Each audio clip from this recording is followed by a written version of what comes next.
congratulations on the success of this. It's doing really well, right? I mean, it's sold out here everywhere. People couldn't get a copy. We sold out, last month, and we had to wait to get another round of it. So it's crazy. Well, let me start by saying thanks everybody for being here. I guess you can say here. I feel like I'm in the same space with you all. I feel like I'm in Minneapolis now, so from now on I'm gonna say that I've been there. So thank you for coming and looking at my face on the screen. It's kind of weird, but also kind of cool. This idea came from a collaboration between me and an editor who I'd worked with on 4 other nonfiction books. His name is Jason Rupulak. And Jason called me up one day and just had this crazy idea that we needed to do something to Pride and Prejudice, some kind of mashup, some kind of something. And we talked about it, and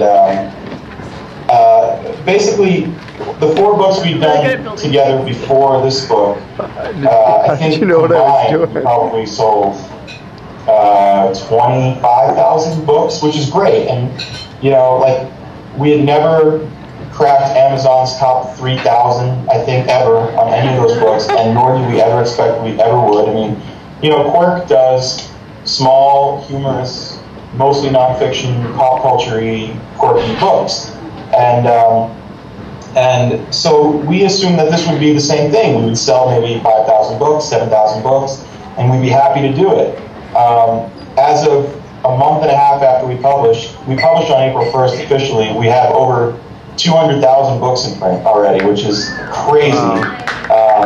It was number 3 on the New York Times bestseller list. It was number 9 on Amazon.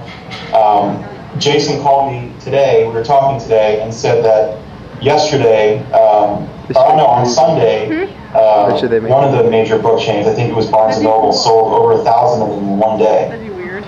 So it's crazy, and I feel like the world is upside down, and right is left and steak is soup, and I don't know what's going on, but I'm thrilled, but totally, completely, utterly surprised.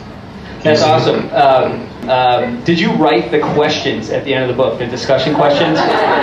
Yes. Okay. Are you married? I am married. You are married. Okay. Are you possibly commenting on marriage with I don't know, are the zombies or any of this a metaphor for are things going all right with your wife? I'm married, so I'm just she's not here right now, so. Let me preface this by saying things are great. Okay. I love being married. I love my wife. We have a little 5.5-month-old son, so it's all. Thank you. It's all cute and cozy and lovey-dovey. It wasn't a job fight. But, I don't know. I guess I'm just a jerk. No, it's funny.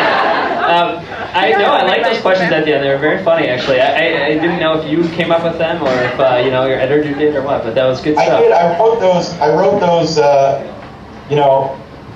the truth is, there were going to be 2 blank pages at the end of the book, and Jason called me and said, we need to fill these with something. Yeah, I was. When I first started talking about the book with the editor, that was what was so funny to me. The fact that these people are so, these aristocrats are like zombies themselves. They're so preoccupied with their own lives. They're so obsessed with who's dating who and what's the latest gossip and what kind of lamb there is for supper and all of that. That in the original book, their country could have been literally burning down around them, and they would have just carried on with their lives in this bubble of immense wealth and privilege. In this version, their country is burning down around them, and they're still obsessed with, their stupid, trivial gossip. So that's the whole. The fact that these English people have been dealing with this for 50 years when we meet them, and haven't moved and haven't gone to France or something or just left is what makes it absurd to me and what makes it funny.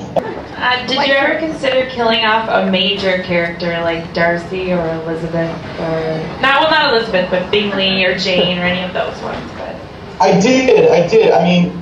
the biggest thing for me is, one, I didn't want to mess too much with the structure of the original because the original works so well, and you know, I didn't want to mess with any of the themes. I didn't really want to mess with any of the motivations of the characters or really any of their personalities.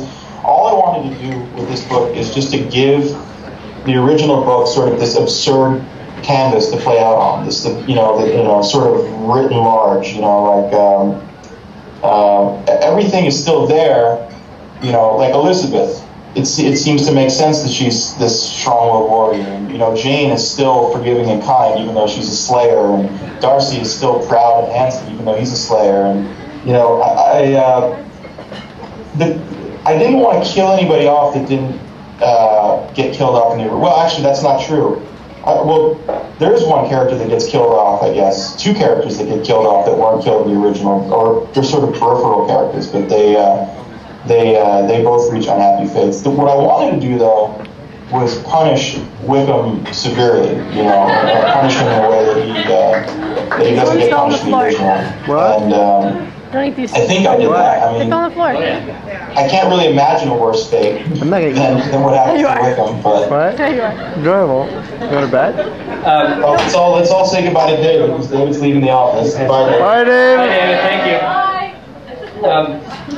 I'll tell you, you know, to your credit, I did feel like it's maybe cheating, but I've never read Pride and Prejudice, but I felt like I did now. So, hold on, listen up. Here's the thing, we usually pick like one classic a year, and I'm like, well, we had our classic. So, this is the oldest book we've ever read, sort of. 85% of this is the oldest thing we've read ever.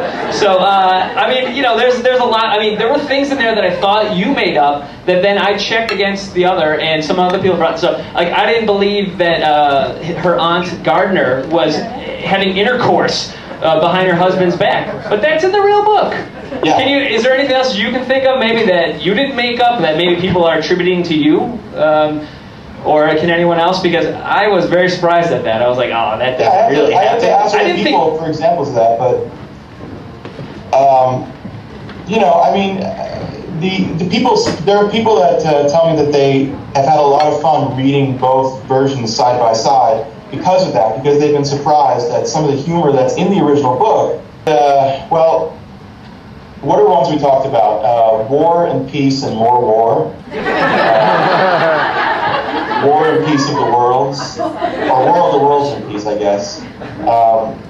Let's see. Wuthering Heights Reloaded. The worst one, though, by far, was probably Moby Dickless.